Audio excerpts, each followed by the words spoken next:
How to fix no audio output device is installed in Windows 10 or 11. So if you want to fix no output audio device is installed, then what you need to do, first you just need to simply open up your settings. And once you open up your settings, you just need to simply go with search and you need to search for troubleshooter. Go with troubleshoot settings. Now under that you need to go with other troubleshooters.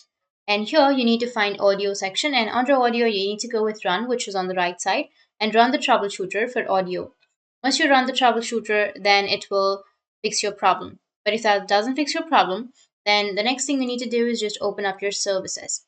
So search for services. Once you search for it, just simply go with the last or to the bottom, and here you will have an option of Windows Audio Properties, Windows Audio. So you just need to simply double click on it and it will take you to the window audio properties, right? So you need to go with the startup type and make sure that your startup type is select as automatic. Once you've selected, you need to start the service. If it is stopped, then you just need to simply go and start it. Once you've started, then you need to go with apply and OK. And after that, your problem might be fixed. If that doesn't fix your problem, then you just need to simply search for sound, or just simply go with your audio speakers, right click on it and then go with sound. And it will take you to this kind of interface. Now you just need to simply go with the playback option. And here you need to select the device in which you're facing the problem and make sure that you've enabled the option. Once you've enabled, then your problem might be fixed. And you need to make sure to disable all of the other options that you're not using.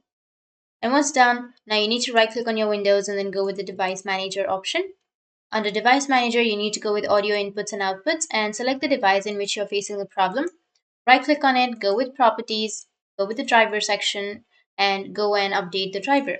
Once you've updated the driver, your problem might be fixed. But if that doesn't fix your problem, then you just need to simply go and uninstall the device.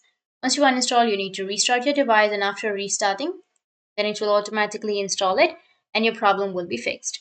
So that's how you can fix no audio output devices installed on your Windows 10 or 11. And if you have any questions, feel free to comment below. Thanks for watching.